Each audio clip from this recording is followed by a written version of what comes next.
Good morning, everyone. It's Joy Holden, and I'm continuing the very interesting interviews with volunteer staff here at Envision. And today I have a couple, Alan and Sylvia, and I'm really looking forward to hearing about Sylvia and Alan's journey into this world of volunteering. So my first question, Sylvia and Alan, is how did it come about that you started volunteering here, and how long have you volunteered for? Well, it started in 2007. 2005. I came to work here. I was a handyman gardener. Towards the end of my working life, I was a plumber and heating engineer. And due to regulations, I packed it up. And I came to work here as handyman gardener. So that's the first connection with the blind home. Did it for 2.5 years, retired in 2007. And then they asked me, would I volunteer? I said, well, I'm having a few months off, and then I'll come back, you see. So I did. I came back then in 2007. So that's when it first started. And I used to do the social that's on, I think they still do it, where they bring residents in to the home, give them a meal and entertainment and that. And I used to, do they still do that? Yeah. Well, I helped on that, serving dinners and all that sort of stuff, Yeah. And from that, it developed. They had a partially sighted group. Well, a lot of them were partially sighted, but they were also suffering with hearing loss. And they were struggling because it got very noisy in the Sharples Hall. So they developed what they called, which I don't like the term, a deaf and blind group. And we used to meet in the Low Vision Centre. But it was more of a one-to-one then. There was a few of us, and we had about 8 or 9. Yeah. And we used to take them to Morrison's on a one-to-one, that sort of thing. Take them out on day out, trips, that type of thing. Yeah. So it's just stemmed from there. Right. I'm sorry to go on a bit, and I'll give Sylvia a turn in a second. But then eventually, what happened, my mum was taking her, she had a stroke, and she came into the home. And unfortunately, she passed away in here. So we broke off for a while then. But when we came back, we both came back then. So I'll let Sylvia take it from there. So about what year was that, Sylvia, or how many years ago did you join? Well, I retired from my job in the NHS in 2005. And I started coming here to the Keep Fit class, which was held in the Sharples Hall. And, of course, I'd formed a connection with Alan working here, going through the home. And then when Alan's mum started to be poorly, I used to bring her here to pick Alan up. And that started the connection, really, of coming here. And then, of course, we had a break when Mum passed away. And when we came back, that's when we started our joint volunteering tasks. Really. Well, I'm quite curious about this, the married couple, because of all the people I've interviewed here, you're the first and maybe the only married couple volunteers here at Envision. Yeah. So tell me how that works with you together. Well, it's fine. We in our present tasks that we do, we tend to come on a Monday afternoon. We used to come weekly, but the volume of work lends itself to fortnightly, so that fits in with our social life as well. Yeah. But as we'll explain in a little while, we do lots of other things throughout the year, apart from what we're doing at the moment. So Alan was a gardener, and they are skills that you've brought here, I would imagine, because they have some sort of little gardening group here? They do now, but in my day, that field that's out the side there, which is now all subdivided up into greenhouses, was just one big grassed area. Oh, I see. There's nothing else on it. They had a table out of one of the bottom lounges where they used to set up in the summertime. So it was just a matter, really, of cutting the grass. I didn't do gardening as such. I used to cut the grass, and then in the summertime we'd make hanging baskets and put them in various places. Was that with the residents, the hanging baskets? No, it was just independent. I used to make them in the workshop, and the residents didn't. It's only since well, I don't know when it started, but they got another guy came in from outside, and he started to get the residents involved in it. But in my day, you didn't do that. Yeah. It was just a matter of keeping the place looking tidy, but the rest of it, the handyman bit was all the sort of things I did in the home, in the rooms, putting pictures up for the residents and going and talking to them, really, all sorts of things. Yes. I loved it. It was something totally different to my job. That's interesting, because often people ask, what do the residents get out of it, which I will ask you. But it's also and I'm asking you both this, what do you get from this work? And because you've worked here quite a long time as volunteers, so what is it that brings to your life? Well, it's the satisfaction of coming and helping out. We do, at the present time, we do jobs which, if they haven't time for, we tend to take those over. We've had a varied sort of career in volunteering here, but we like to be helpful and useful, and we enjoy coming because it's more like a family that we're coming to, because we know most of the staff. Yes. We don't have a great deal to do with the residents. Okay. We're mainly sort of office based, if you will, but we do occasionally get in contact with the residents. Right. So if you don't mind, would you go into detail about what this work is that you do in the office and elsewhere? At the moment, Sylvia works in the caregiver's office, helping with the invoices and that sort of thing, and I'm in the archive office, and I've been for, I don't know, 2 years, I think now, because paperwork has to be kept for the revenue for 7 years. I see. But anything in excess of that has to be destroyed. And you can't just put it in a dustbin. It's got to be done. So I have to go through the files, not page by page, to make sure that, but then they go into a special sack, which is then taken away and shredded by a company, because it's got personal records and all sorts of things. Prior to that, as I say, we've been doing that a couple of years. We were in the finance office. Yeah, but when we first started, which led to the finance office, we used to do store collections. We used to stand in Tesco or Morrison's with a bucket to collect money. And this, we always did the last shift. So we brought the money back in the buckets to the finance office. And then when we came in on the Monday, we would count it. Also with the tins that are in different stores, we'd count all the money. We helped in the home at Christmas to decorate the main lounge room.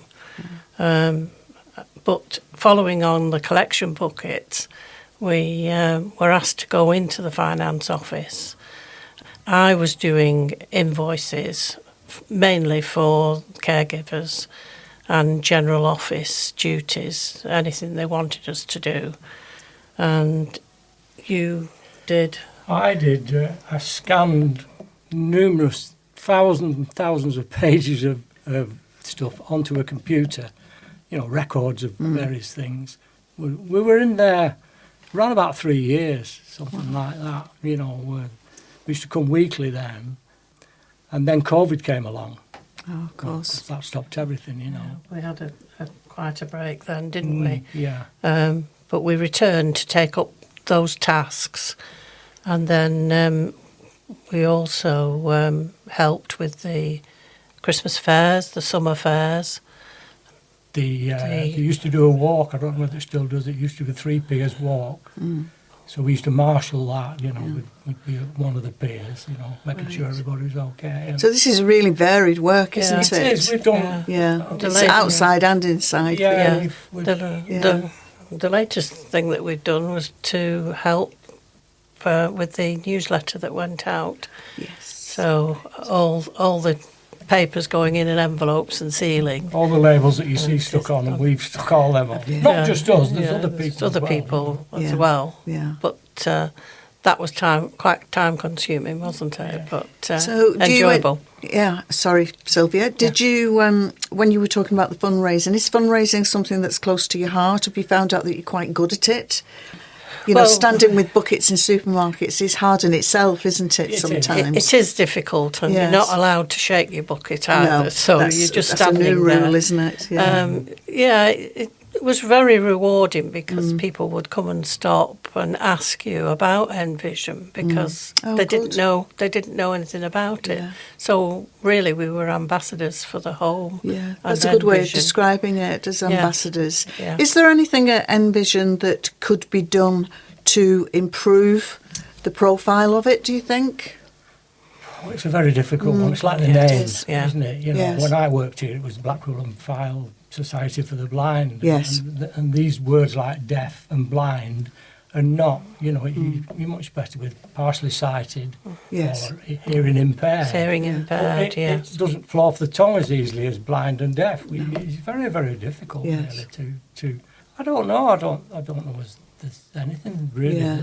So how do you regard the staff here? You've worked with them. I was big involvement with Elaine Wright, who interviewed me when I got the job. So we've always got on very well with Elaine. In fact, during COVID, I used to text her, say once a month, say how things are going, and to keep in touch, because we've got lots of friends here. Yes. A lot of friends here. Yeah. So you've put a lot in, but you feel that you've had real satisfaction and it's reciprocated, it's returned. We feel very valued. Yeah. Do you? We do. Yeah, in whatever we do. We're very trusted. I mean, we just come in, we wear these. Got your lanyards on. We walk around and most people know us, you know, and, we have freedom of the place. Yes. Right. And it means a lot because there's a lot of these people. There aren't as many, I don't think, partially sighted people or blind people, if we want to still use that word, that are in here now because they've got a cross section. Yes. But there's some characters even still, and they're getting to know us now. Yeah. Right. Certain ones, and you can feel a difference because they used to put you to distance at first, but now they're relaxing and they realise, just chat with them. You've used some words like relaxing. So the atmosphere at Envision, how would you describe the atmosphere? It's coming in. Yeah, it's friendly. It's soothing in some ways for us. It's calming, and we just love coming in, and we hope that we'll have many more years of volunteering. Yes, What are you looking forward to doing next? Anything different from what you do already, or more of the same? We're both involved in. Unfortunately, I got prostate cancer 10 years ago. Right. I've been treated and I'm fine. Yeah. So I'm involved in the prostate cancer support group, Right. which meets at Blackpool Vic once a month. And Sylvia's. I'm involved with the NHS Retirement Fellowship. I've got 2 positions in that, so that takes up a little bit of time. So we feel as though if they ask us to do anything extra here, we're more than willing to help out if it fits in with other things. They clearly value you, yes. and you find it very fulfilling. Yes. And it's now become a part of your lives that you would miss if you weren't doing we it. Would. We would. Yeah. Regarding Envision and this whole building and all the services that they provide for the visually impaired, etc., how much funding do they need per year? How much fundraising have you got to do to meet targets? I don't know the actual figures, but I know that Stephanie Beecham, if you don't know, she used to be the coordinator years ago, and they used to log the hours then that volunteers did.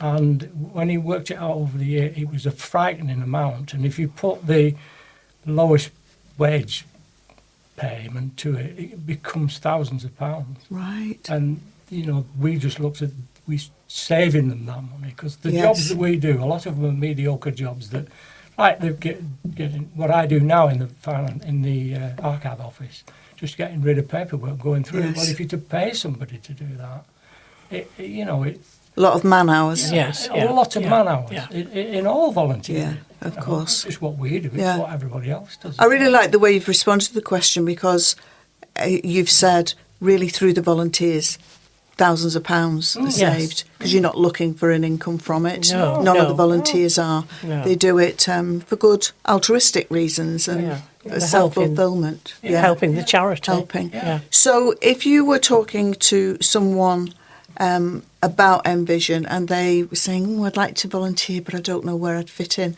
or whether I would be right, what would your advice be to people who are pondering volunteering? I would just come. Just come and try it. Try it. And give them any amount of encouragement that you can. Yeah.